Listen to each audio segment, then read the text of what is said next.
Our brain is active all the time trying to infer things about the world. What is this world? What is going on here?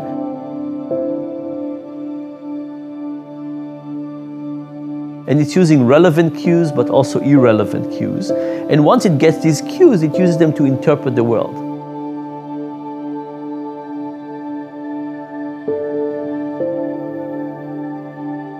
Our perception of value is dramatically subjective. It comes from lots of things from the environment. Neoclassical economics has a very simple answer.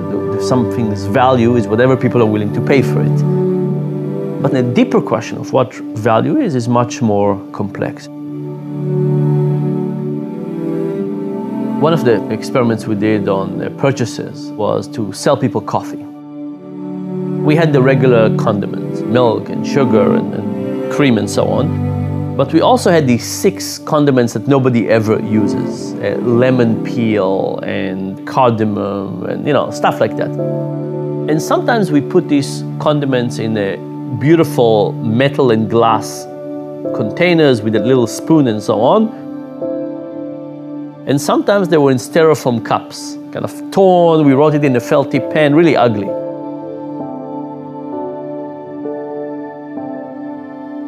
And now the question is, do these things that were on the side that nobody ever used influence the perception of how good the coffee was? The answer was absolutely yes. And they also influence how much people are willing to pay. They're willing to pay about twice as much.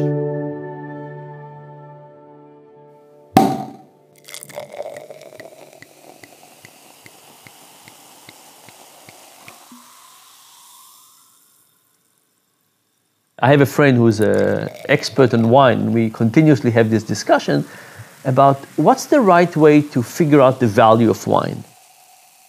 If you do blind tasting of wine, you taste the wine, you have no idea about it, it turns out the correlation between price and quality is basically 0. More expensive wine is not perceived as better quality than cheaper wine.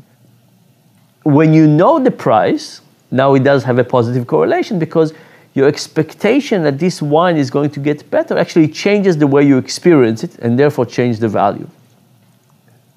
So it's actually very difficult to think about what is the value of something.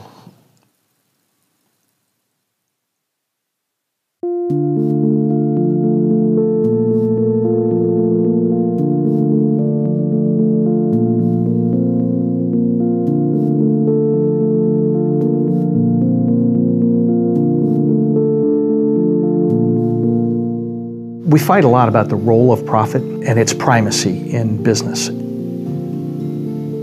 Profit's a healthy thing. Profit is a metric of sustainability. Without being profitable, we don't get to be here. But there has also arisen this false equality around profit. A couple years ago, a couple Harvard Business School professors wrote an article called Creating Shared Value. What they said was, there's a new way of thinking about how businesses can serve. Philanthropy is the old way. Philanthropy is sharing wealth that's already been created. But a better way is to create wealth by serving. And so in creating shared value, you then have to say, well, that's interesting because now we're going to create a profitable business that does good. And they coined a phrase that I just love. They said all profits are not created equal. Those that carry a social benefit are better. So let's stop arguing about this. Because if you're an investor, why wouldn't you invest in a company that returns adequate reward to you, but also does good? If you're a government, why wouldn't you favor those businesses? Why wouldn't you look for businesses that do good in addition to making a profit? And then here's the rub. If you're a business leader and you're competing for capital, why wouldn't you choose a business model that does good in addition to rewarding shareholders? Because you yourself will be rewarded. And so now all of a sudden we've just changed the incentives completely. All profits are not created equal. Let's be honest about that. Those that carry a social benefit are better.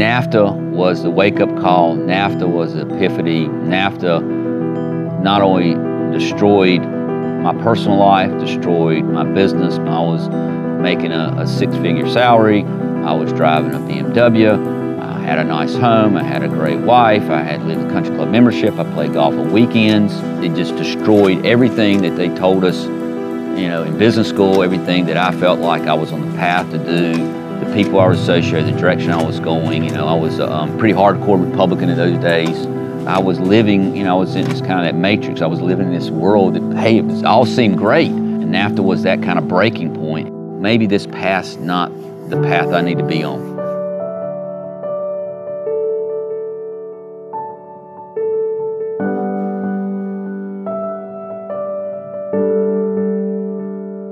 We're a t-shirt printer. We're a custom wholesale t-shirt printer. Here in North Carolina was a big textile hub. And I had lots of friends and a lot of companies that either made that venture overseas or they went out of business. But we did not want to do that. We just felt, even in the mid-90s, there was something wrong with this scenario that, yeah, we're going to outsource to make more money here, but then we're going to sell our product to a person we just laid off. It just didn't really make much sense to us. Mid-90s, we changed the mission of TS Designs. We want to be a successful company while looking after our people, the planet, and profit. So everything we do, every decision we make, every product we buy has to ask, what's the impact, not only to the bottom line, what's it going to cost the company, but what's going to be the impact of the planet and the people. We felt like it's important not only to talk about this stuff, but demonstrate, to step out there and do these things. So we're in a little industrial park here, put our first tracking array. Golly, that thing's 12 years old, 13 years old. Never forget when we first put it up. I mean, that was the second one in Alamance County, the biggest one in Alamance County. A lot of people thought it was some type of satellite dish. You know, what kind of TV station will pick up on that thing?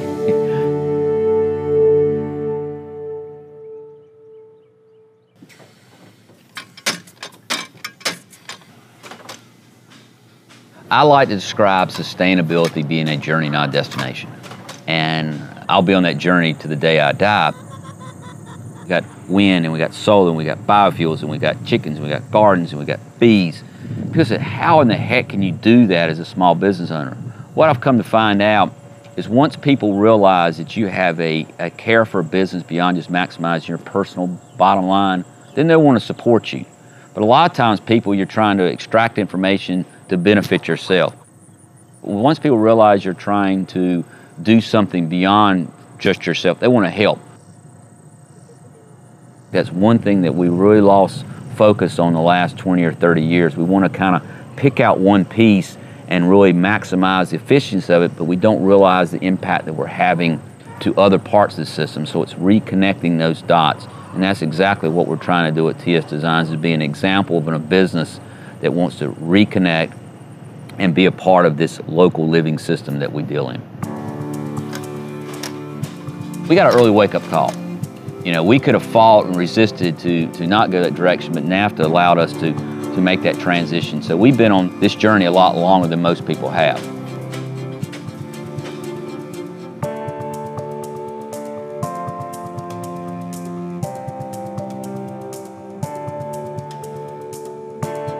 Things happen that change how people value things. Often what we try to do is we are in one state of the world and we're trying to predict how we would feel about life if we were in a different state of the world. And we have a very hard time doing it. So we say, oh, how would life look like if I married this person? Or how would life look like if I bought this house or bought this car or moved to California, whatever it is. And we often have all kinds of perception and beliefs about how life will be, but then life changes and then we don't become the same people. Having children, and that's probably true for many parents, is when you start to really think about, well, I want my baby to grow up healthy. How am I going to do that? It was then that I became much more conscious about knowing where food comes from and how badly, unfortunately, the United States is doing in terms of letting us all know where our food comes from, labeling whether or not it's got a genetic modification in it. having it be a monoculture that could in fact collapse.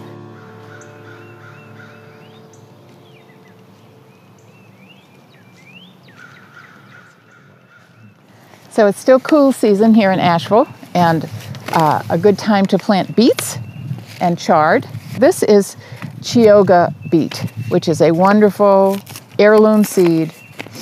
It's a beautiful beet that grows, there we go, into beautiful globes of rings of color. The beet is, on the inside, is both red and white, so it makes for a beautiful salad. I'm planting this between some other things, and it's not very hard to do, so. I, generally speaking, don't plant things in rows, just because I don't like rows. That sometimes makes it hard to find them again.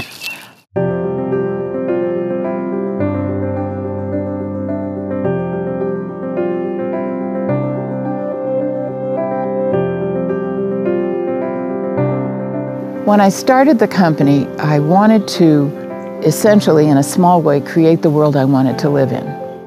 And that would not be terribly hierarchical or authoritarian. I wanted people who worked for ez3CW to have a sense that their jobs were important and a certain empowerment to make those jobs better. We were gung-ho on finding the seeds and connecting with farmers and growing seed and doing the kind of evangelical things that we wanted to do. However, we didn't have a business plan. I didn't know that P&L meant profit and loss. I learned a great deal about the necessity of making a business a business. That is to say, the basis for sustainability is being able to pay for yourself. One of my favorite things in the world is Swiss chard, and especially the rainbow chard, because it's so beautiful. It withstands heat better than other greens. So they look like beet seeds, and that's because they're in the same family. Swiss chard is. We want a sustainable company, and that means a whole bunch of things. Basically, a company to be sustainable has to be able to pay for itself.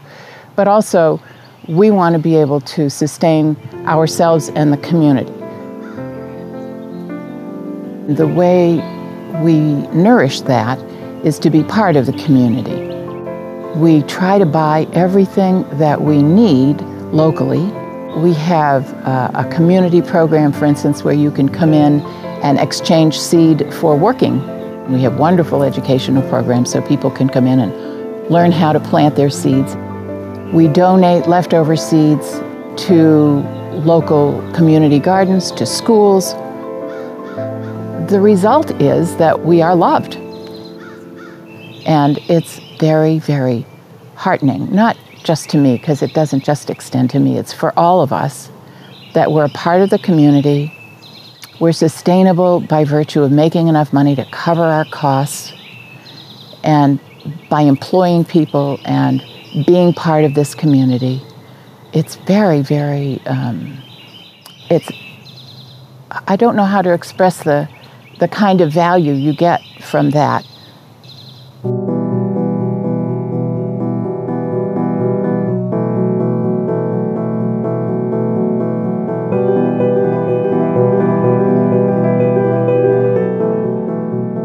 Business is a powerful force for positive social change. One of the only ways to think about that is that we've seen business be a powerful force for negative social change a lot of times. And we've gotten to the place where we're not surprised by that anymore. Bangladeshi factory collapses, 1,000 people die, and it's a horrible thing, but people kind of, shake their heads and think, well, it's just another example of the bad behavior of business. You don't have to shift the frame too much to think, well, wait a minute, it's not that there were people in Bangladesh making things. What if they'd been in a safe factory? What if they'd been paid a living wage in a place where there's not much work? Well, then all of a sudden it's pretty simple to see that that might have been a good thing. What if the goods they were working on were made from organic cotton grown close by? then all of a sudden now we've made an environmental statement that's powerful and positive. So there are all kinds of ways that the very same transaction could have done good instead of doing bad.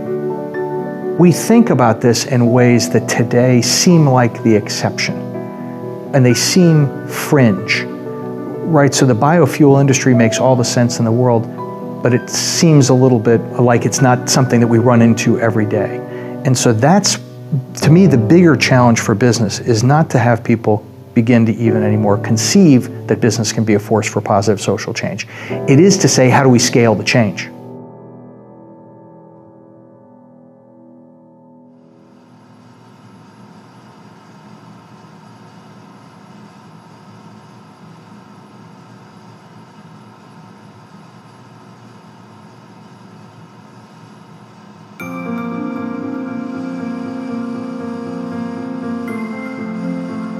I've been making fuel since 2002. Started in the backyard, just trying to meet my family's fuel needs. And we scaled up and became a cooperative. And then from there, we scaled up to this place in Pittsburgh, which is our industrial plant.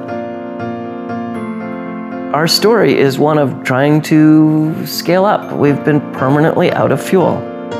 And we still are to this day. This is a 1 million gallon biodiesel plant, and we still can't make enough fuel to meet demand. We make what's called B100 biodiesel, or 100% bio. Our biodiesel is a renewable fuel made from waste that can be put into any diesel engine. So we have a cooperative of members that drive around in Volkswagens and Mercedes and Dodge trucks and these kinds of things. And our biodiesel can go directly into any diesel engine as a replacement for petroleum fuel.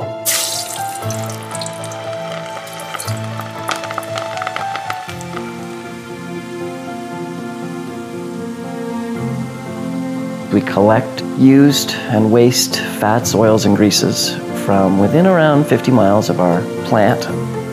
And we bring them here and we spin them into fuel, and then we put that fuel back out into the same community. So the members of Piedmont Biofuels, they're off the petroleum grid. They are not attached to war, spills in the Gulf, or pipeline eruptions, or anything that has to do with the oil industry has really nothing to do with us.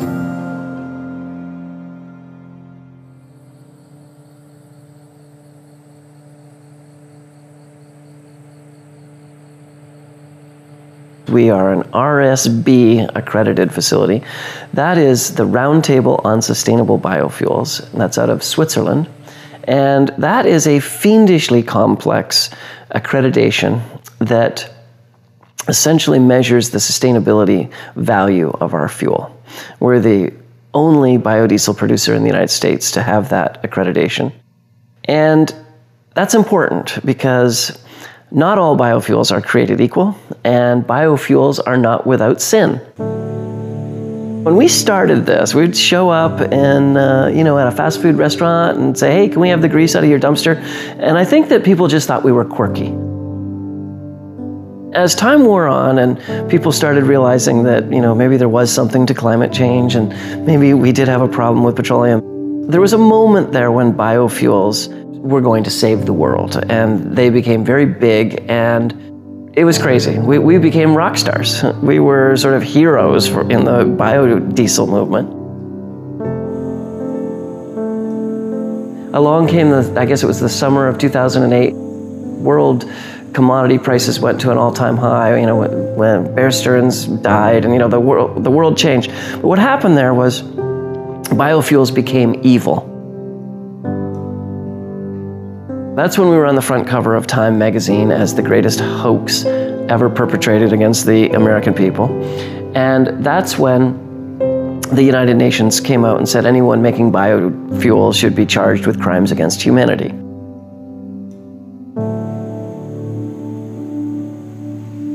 And there was some truth to that, because what biodiesel did in our industry is let's do this. Let's go to Malaysia, let's burn down the rainforest, and let's plant oil palm trees all in a row. And let's squish the seeds and take out the oil and put the oil on a super tanker and send it to Seattle and spin it into fuel and put it on a rail car and send it to North Carolina and put it on a truck and take it out to the airport. And after the airport has burned enough of it, let's give them a prize for being green. It's like, stop the madness.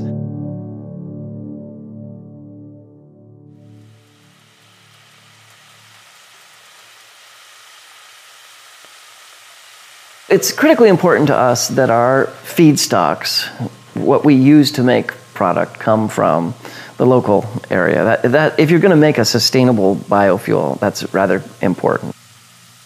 So the RSB certification is, I think, quite important to us because it does let people know that not all biofuels are created equal.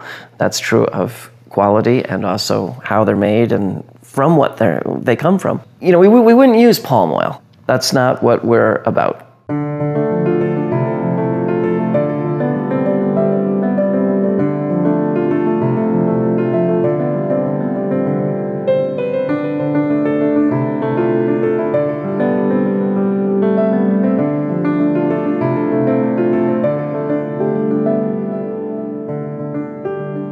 Businesses have to run well, for-profit and non-profit alike, in order to be able to accomplish their really high purposes. We think a lot about the efficacy of social enterprises, and we have a little 3-cell model. First, you have to do important work. And that's just fundamental. The point of your work has to improve the quality of life in communities in some way. You have to do important work. The second thing is you have to do the important work well. That means you have to be financially sustainable, but it also means that you have to create a workplace that's good for all. A brutal workplace that forces people to be unsustainably self-sacrificial isn't anything to be proud of. You have to be able to treat your employees well as well as your customers and all other stakeholders. So you have to do that important work well, and then third, you have to move your work to scale. And you have to find a way to be selfless, collaborate with the other folks who can come together to help you scale that work.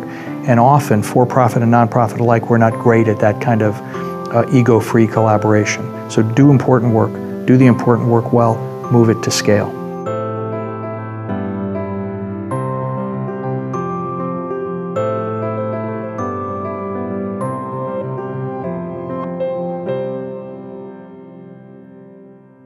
In 1840, there were no seed companies. People swapped seeds, they saved seeds, they got them from the people on the other side of the mountain. Still, here, there are beans that are named after families because they've been saved for so long. Those seeds are disappearing because you can't buy them from big companies. So it's we small seed companies, and there are several of us scattered all over the country, that are trying to save the biodiversity, the different kinds of varieties of seeds. And the reason to do that can be well illustrated in the Irish potato famine.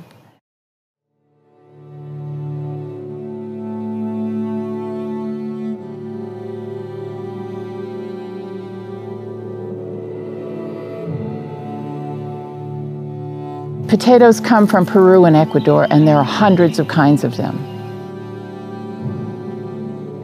Ireland, in the 1800s, was growing 5 kinds, and those potatoes got a blight, and it affected every one of them.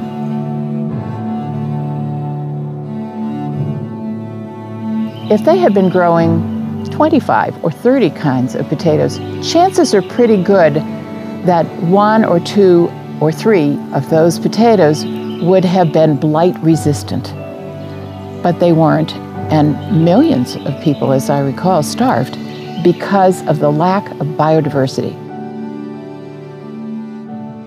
Well, now we have genetically engineered corn. It's the same one being planted time after time after time, year after year. It's depleting the soil, and now we're noticing there are blights that are happening, and they're happening to the whole crop. So the reason to save your seed, have 100 kinds of tomatoes, in your region is that should a blight come along or a bug, one of them or 5 of them are going to be resistant, and that's how Mother Nature works. And we want to help out.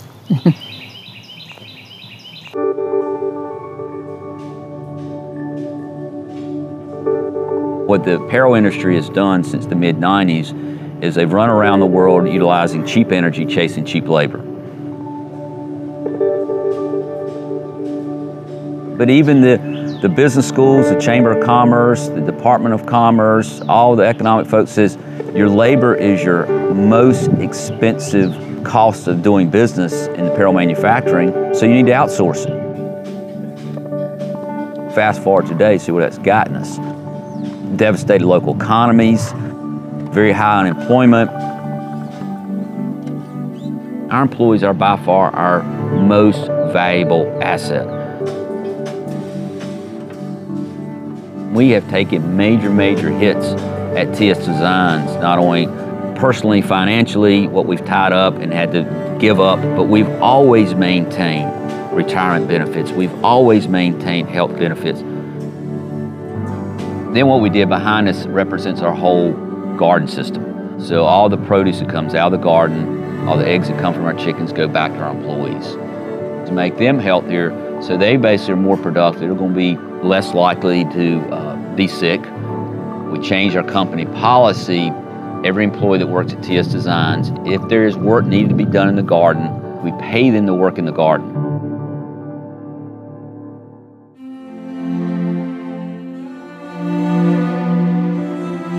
We had employees that were never connected to this environment. We had employees that when we first started bringing squash and zucchini and asparagus out of the garden, had no idea what it was. We're very transparent with our employees, what we do and why we do it.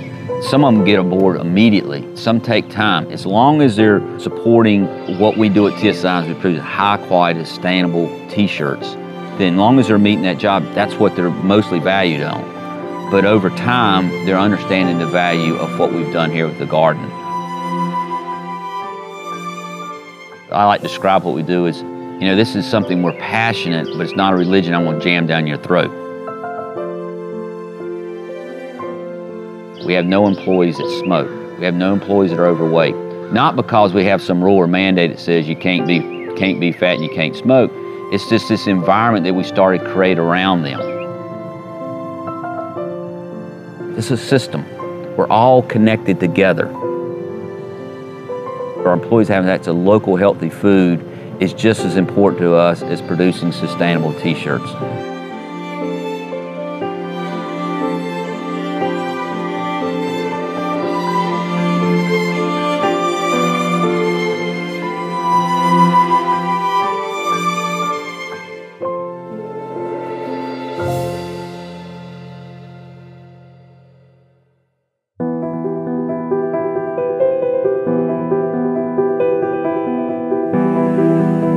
There's something in the human animal that says, if I can make a gallon, wow, maybe I could make 100 gallons. If I can make 100 gallons, I can make 1,000,000 gallons. If I can make 1,000,000, I can make 100 million gallons. Someone managed to put it in our heads that big is better and the economies of scale are what can drive pricing down. And at the end of the day, it is exactly that that's driving us into environmental ruin. Especially when it comes to energy. If you think about energy and your energy choices, you can't graduate from college and say, I'm going to be a utility company. You know, that's not going to happen because we've dealt out a monopoly and we have this massive scale, a nuclear plant that is, you know, so expensive it would never get built without government subsidy. Well, really, energy is the perfect example of how that should all be reversed. Energy should be made where it's consumed. If you're going to drive, you should be taking the waste products from your community, turning it into fuels, and using that to drive. If you're going to power your house, it should be done with solar panels.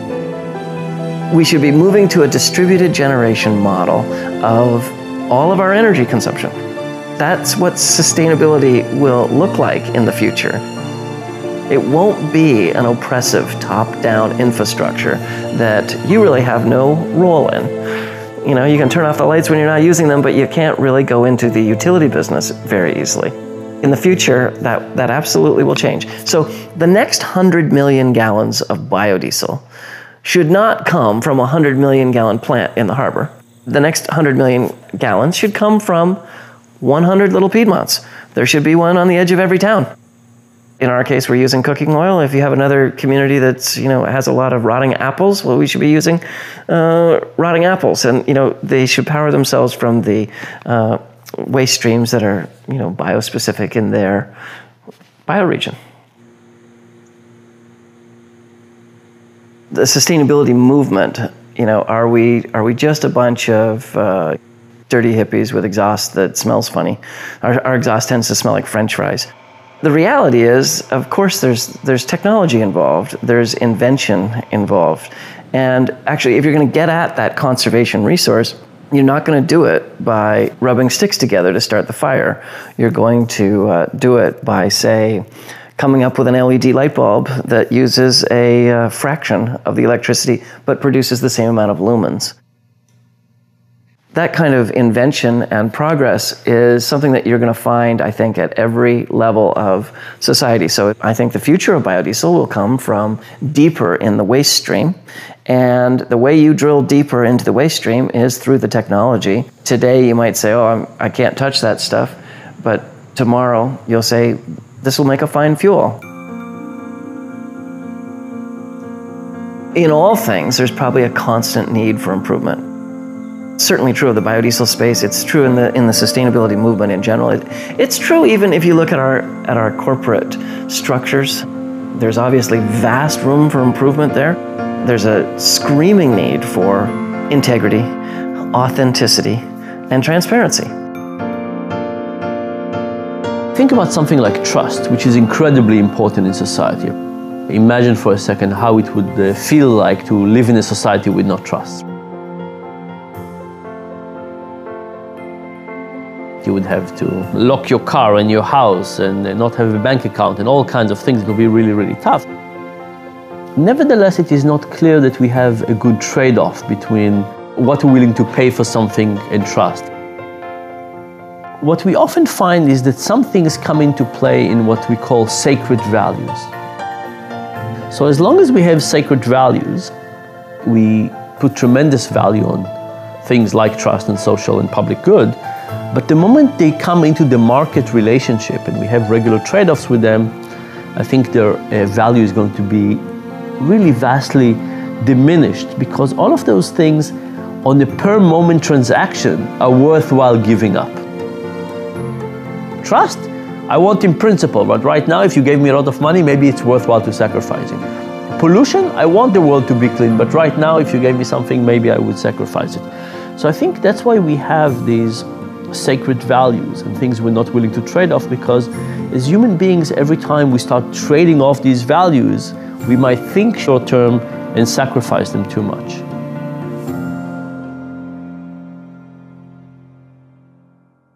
I'm utterly convinced that sticking to principles is profitable. In a local community, it's profitable because people can trust you, and building trust is huge. At the moment, there is such an atmosphere of mistrust almost everywhere that it is of great value to this community that we remember that we really can trust each other and that we prove it by being trustworthy.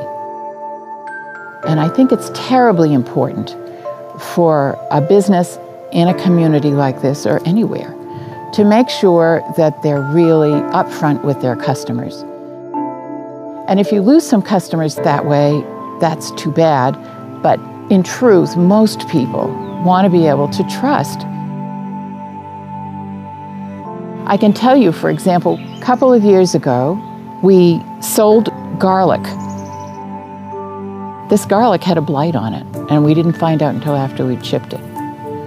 So we went back at great expense and contacted everybody we'd shipped that garlic to. It was just one box, fortunately, and said, please be aware that this could be blighted, check it, send it back if you don't want it, or just throw it away. We'll happily resupply you. It cost us a lot of money to do that. And I can't tell you how many customers have commented on how much they are willing to buy seeds and other things from our company now because we went right out there and said, uh-oh, we goofed. I think that is sustainable, and I believe it's profitable.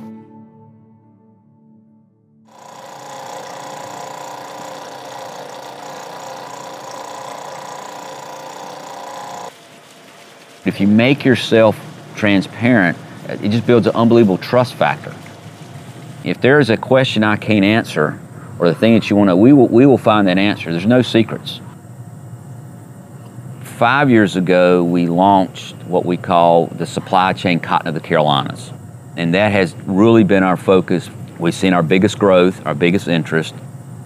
It's a lot like what's happened in the local food movement. People are starting to realize, I want to know where my food comes from. We want to do the same thing with apparel. We want to know where that apparel comes from. What we describe, make a shirt that's dirt to shirt in 600 miles, impacts 500 jobs, and in a completely transparent supply chain.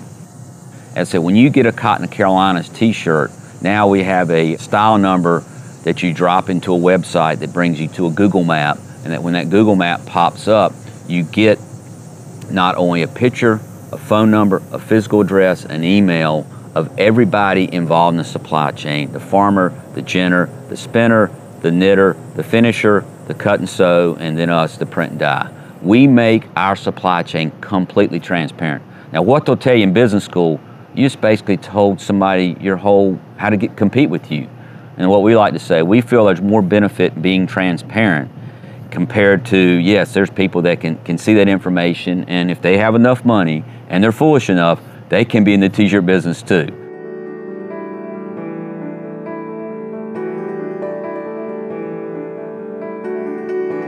Bring up values, and all of a sudden people start saying, "Ooh, I don't want to go there," because even the word values has been co-opted by a political group, a religious group, as being almost exclusionary or judgmental. That's not what it is. I mean, the word is much more fundamental. I love the work of a guy named Rush Kidder, who wrote a book a few years ago called Moral Courage. He went to every continent, went to 160 some countries, talked to people from every faith community, as well as folks who didn't grow up in faith communities. And he tried to find out what were the values that were universally shared. He came up with 5 core values, which I think are just beautiful: caring, honesty, respect, responsibility, and fairness. Those are the values that unite us, that bring us together, that build sustainable communities, not the values that judge and separate and divide us. That is enormously important, because now we can start talking about the things that we share. Now, we can argue forever about how to fund public education or what's the best form of taxation. But as long as we do it in a way that's informed by that group of values, we're going to come to really good outcomes, because we're going to have what? Respectful and civil discourse. You have to start with that. And if you start with that, you end up with coming to a really good place. So I talk about values all the time, because I don't see them as a bad thing. I see them as the foundation to what we're doing.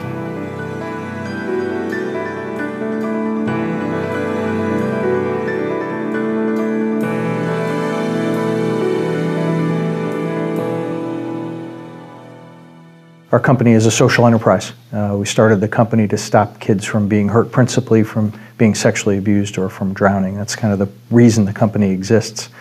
We have a relatively simple but a pretty elegant model.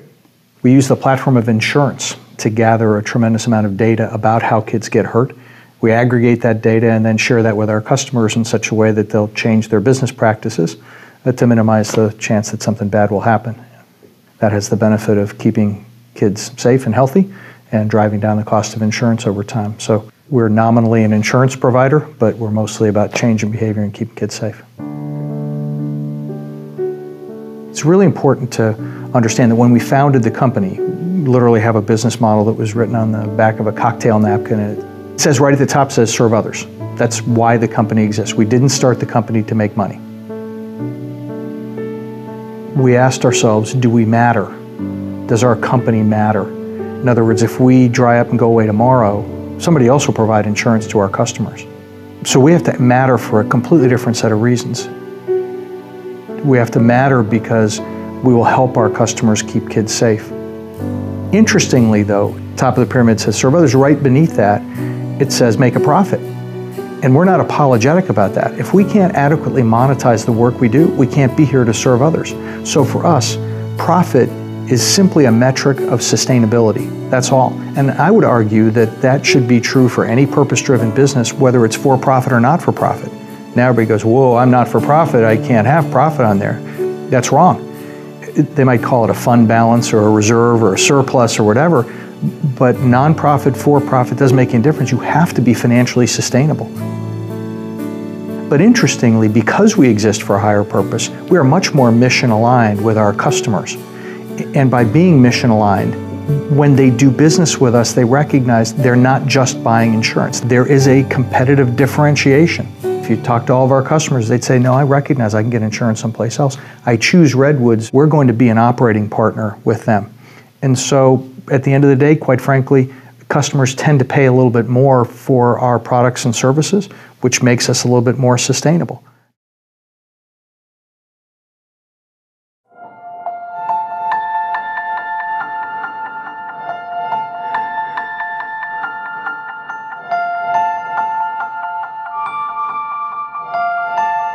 When you think about products that have social good in them, the question is whether people at the moment are willing to pay for a social good. And not only that, are they willing to pay in a social good in a trade-off kind of a way. So if I had a rule, I don't buy anything that is not produced organically with fair labor, whatever the rule is, then I wouldn't do these trade-offs. But once you start making these trade-offs, a little bit more child labor, for a little bit more saving, how much child labor I'm willing to do. Everyone has some of it, how much exactly am I trading off? All of a sudden, these trade-offs become polluted, and it's not clear that at the moment, your selfish motivation about getting something cheap is not going to win. When you stand at the shelf, the most salient thing is price. And price is not just very salient, it's easy to look at. It has decimals. Right? You look at things like quality, or you look at child labor, or whatever you want. These are hard things to grasp. What are they? The price, $7.29, $8.15, that's really easy to compare. So because price is numerical and decimal and easy to compare, it occupies a bigger part in our brain. That's one thing. And the second thing is that at the moment, that's the most salient thing. You're paying now. You're going to consume later, and the effect on the environment will be later, and the product was produced already. The thing that is immediate and easy to compare is price, and therefore people focus more on price, sometimes too much.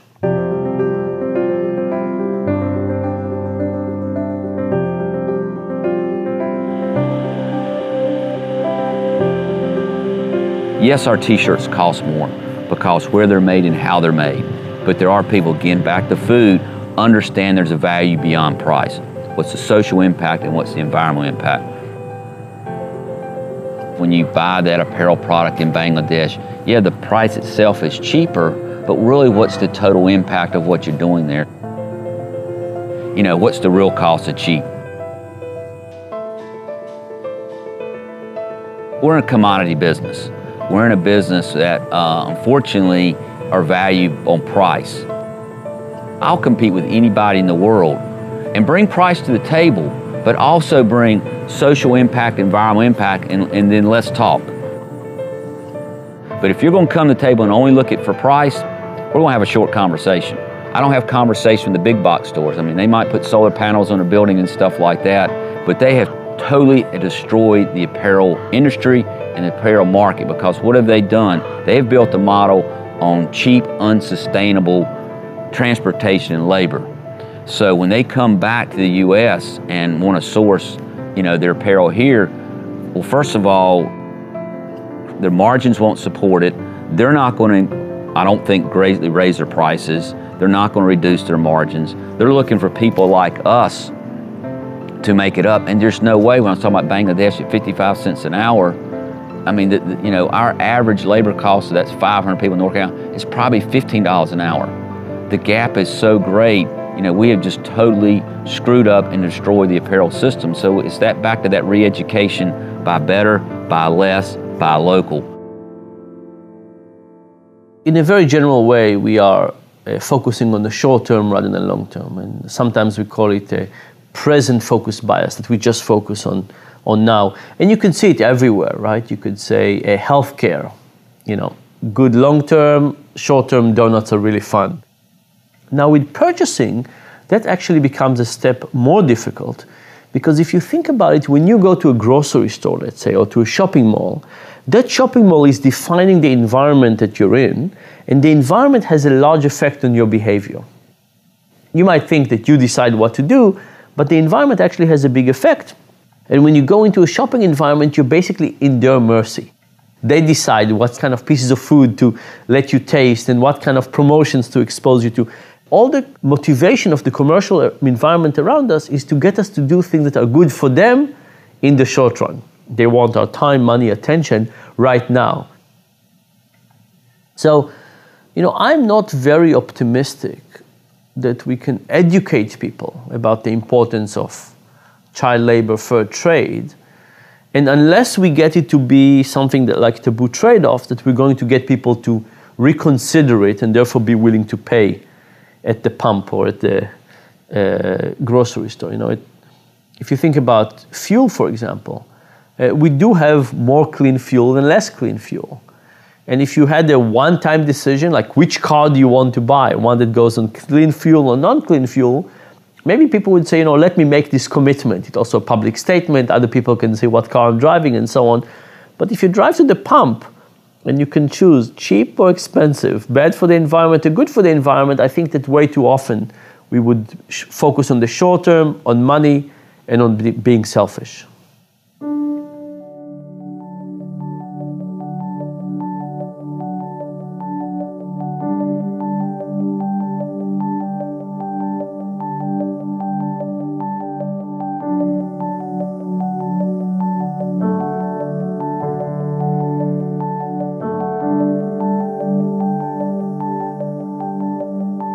As an individual, you start wrestling with these unfathomably complex problems. Peak oil. Wow, what are you going to do as an individual about peak oil and the fact that, you know, U.S. reserves peaked in 1974 and global reserves peaked on Thanksgiving Day of 2007, you know, blah, blah, blah. And you get into whether the Saudis are overstating their reserves, and you get into just an extremely complex issue that can be overwhelming, and maybe many people sort of go, can't deal. The trick is to get into the scale of me. Try to chase it down into a scale that I can understand. And what I can understand is my family's footprint. I can understand my electric bill. I can understand my miles driven. I can understand these things. And so by focusing on the scale that I can understand, I can make some progress and feel that I am doing something about peak oil. I am engaged in these unfathomably complex problems.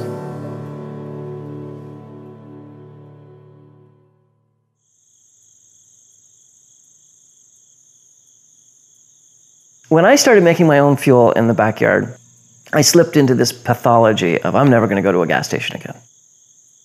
And when you do that, wow, do you conserve? It's Friday morning, your fuel gauge is on empty, your next batch is not going to be done until Sunday night. And you kind of say, well, I either go to the gas station and break my promise to myself, or let's see, these 3 trips to town.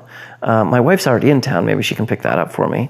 I might be able to let that one wait until Monday and do those 2 at the same time. And so conservation kicks in. At the time I was a metal sculptor and I put 27,000 miles a year on my truck. My mileage dropped to about 9,000 miles per year. And you say, well, gosh, that's not bad. You can have a 2/3 reduction in the amount of driving that you do. And the answer is absolutely. And in fact, I would say it's probably true in all of our lives. The really good news is we can all cut by 75%. It's a little astonishing, but it's there, and it's also, kind of fun. kind of rewarding. And so I treat conservation as being sort of like a game.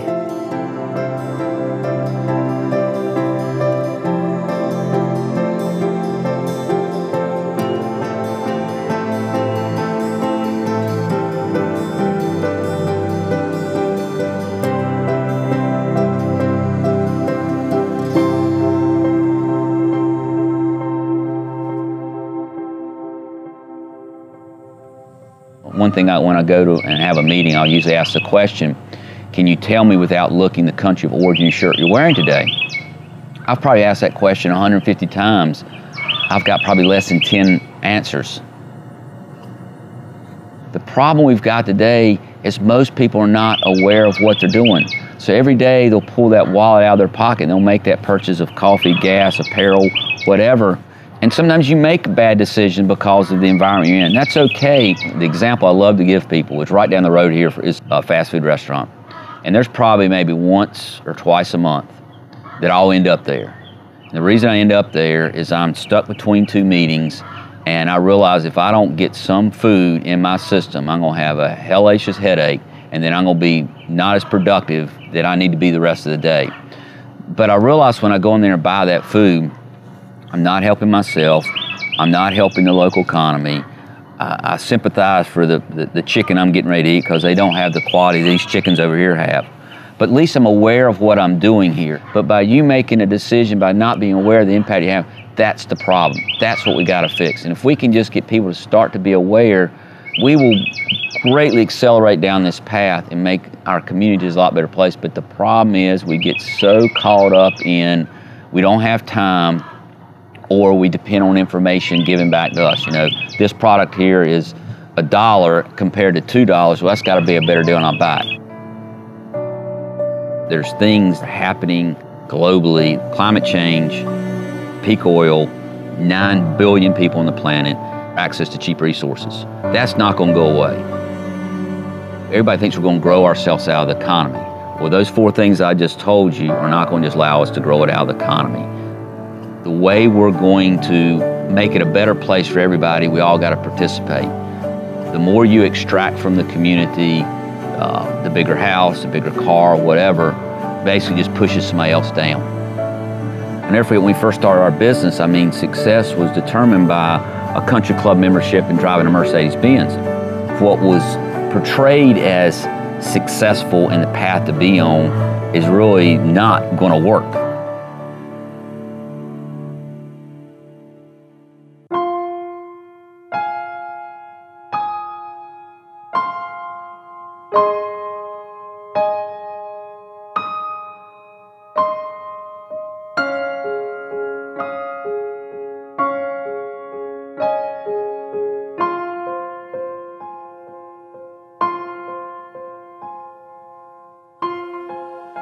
I really believe in local economies. I think it's the most sustainable way for us to go forward. The joy it brings to be able to have a business that counts to people and to me, and for people to be able to make what one of my employees called a right living. That is to say, work for a company where we're not ever going to get rich, but we are going to work in a way that makes us happy at the end of the day for what we did. Nobody goes home worried about the consequences of the kinds of work that we do. It's a good living for people to have. That is value enough, because if there are enough of us, if there are enough small seed companies and enough communities, that will make a huge difference.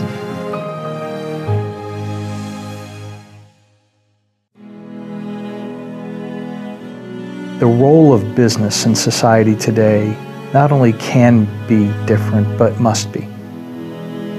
When we get involved in business, all of a sudden we can only talk about spreadsheets and quarterly profit statements. Those are important, but they're not the reason we exist. The reason we exist is for love, is for service. We appreciate people who are honorable, people who do the right thing. Too often in business, leaders do what they can instead of what they should. We all know what we should do. Why don't we do it? because we have this set of rewards that incense us to do the wrong thing. And we now know that environments that are built around the wrong incentives make moral people behave immorally. And those of us that have the great blessing of leading businesses don't get to check our morals at the door when we come to work. That's a part of who we are. And so everything we do all day, every day, ought to be a part of serving. A business has the opportunity to serve its employees, it has its opportunity to serve its customers, but it has an opportunity and obligation to serve the broader, wider community. Anyone who says, I just exist for profit, is lacking in moral courage, because that's a person who says, here's what I think personally, but here's what I think professionally, and they're two different things. Not only are they different, they can't reconcile. We have the obligation to reconcile our personal values and our professional responsibilities. And that calls us to look the shareholder in the eye and just say, here's the deal, you're right, I am levying an undue tax on you this quarter because I'm going to take some of our excessive profits and try to help others. All businesses are not above, they're of the community. And so if the community is broken, it's just a matter of time before the business is going to be broken. There is, at the end of the day, a compelling economic case to be made that we ought not have poor people, or we ought to do all we can to minimize the number of poor people there are. Because at the end of the day, that grows our economy, that gives us better ideas, it gives everybody greater opportunity. That's a fundamental, almost a math case for that. There's also the moral case that can be made. You know, most of us have grown up in one or another faith tradition that tells us that we are our brothers and our sisters' keepers. We're responsible. And if you buy that, which I think most people do, then you have to think about everything you do as what am I doing for those others who are not as fortunate as I am.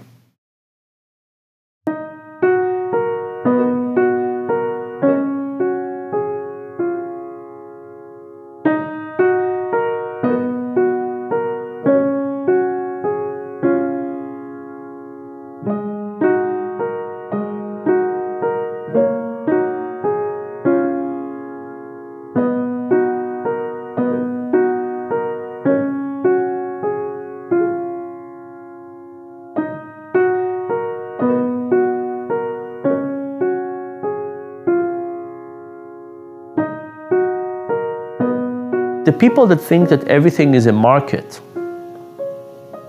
take something very basic away from being human.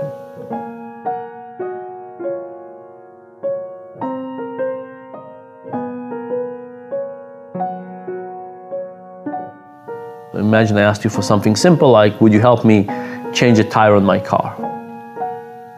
Ask yourself, how likely would you be to help me? Now imagine that I offered you money. I said, would you help me change a tire on my car? I'll give you $5. What happens when I offer you $5? Do you say to yourself, gee, I get to help Dan plus I get $5? No, most people say, oh, this is work. I'm not interested in that. I'm not interested at all. Now, if I offered you $500, you would do it again. But what's interesting is that I can add money to an equation and make the motivation lower. So with no money, you would be willing to help. I add money to the equation, you don't get social motivation and financial motivation. The social motivation goes away, now you get just the financial motivation, and $5 is not enough. $500, that's enough. So what's interesting is what we call crowding out. Social and financial motivation don't end up, they substitute each other. And I think often we don't understand that. This is what happens when we bring things to the market. So think about something like pollution. Right? What would happen if we create a tax on pollution? There would probably be some people who say, I can't afford it. Let me look at how I save money. But there would be some people who would say, now it's just money.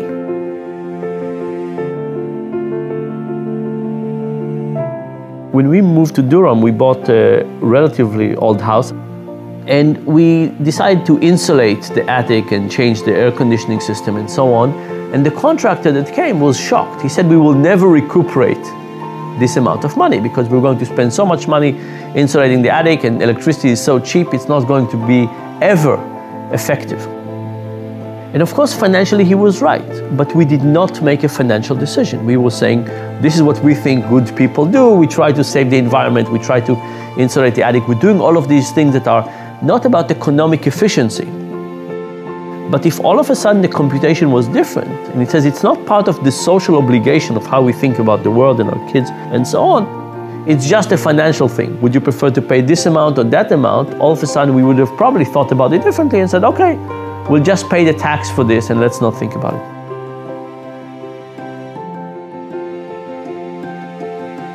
So I think this question about social norms and financial norms is actually very important. And what kind of things should we not even introduce into the market? Right? And I think there's lots of those things that we should basically say, these are not things that we should make part of the market. These are things that we should keep as sacred values with no trade-offs.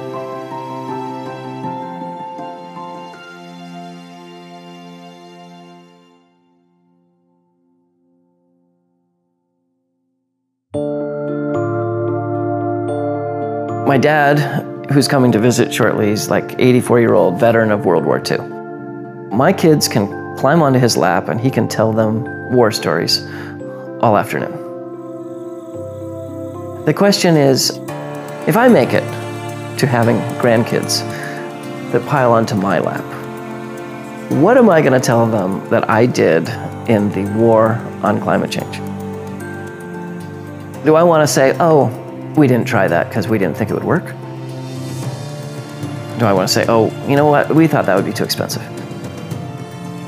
No, absolutely not. I'm going to tell them war stories. I'm going to tell them about the things that flopped. I'm going to tell them about the things that worked. I'm going to tell them about the progress that we made. And I'm going to tell them that I was in the war and I served valiantly in the war effort to make it so that the human animal and other species could sustain life on this garden planet.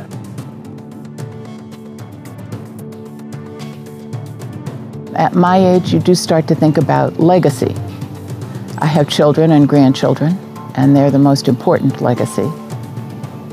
But I like to think that 15 years from now, there will be a thriving seed company that's still learning how to do what it's doing and doing it better and better, saving seeds that might otherwise disappear if it weren't for somebody very specifically saving them and passing them down.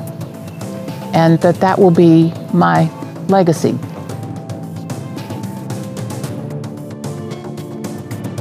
Everybody has a part to play, and don't forget that.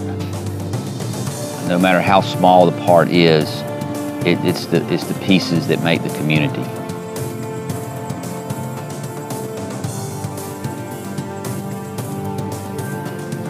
It's not the materialistic things in life that make us happy. Money's important. You gotta have money, to eat and live and stuff like that.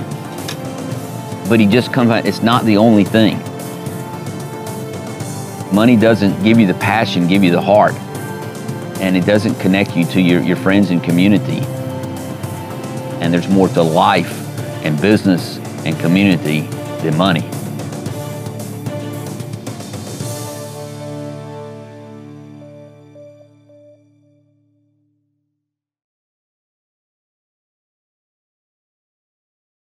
Often people say, no, I get it, I understand that. So what I'm going to do is I'm going to go off and I want to make a lot of money for X number of years, and then I'll start giving that money away, or then I'll start serving. And I would simply tell you that in many ways we're out of time. We are at a place where our global society is more profoundly broken than maybe at any time in history. And we have the opportunity to change that. When we start thinking about a business school graduating 300 people and 25 of them are going to go into nonprofit work or are going to work for for-benefit corporations, I'm proud of that group that's bucking the trend and doing that. But for the 250, they're going to work for banking or consulting, and all they're going to do is make shareholders more money. You have to ask yourself, do you matter? The personal strategic question is, do you matter? If you don't do that, isn't somebody else going to do that? But maybe there's something inside your God-given set of skills that will allow you to help others. in a profound way that no one else on the face of this earth could do, I would ask people to respond to that.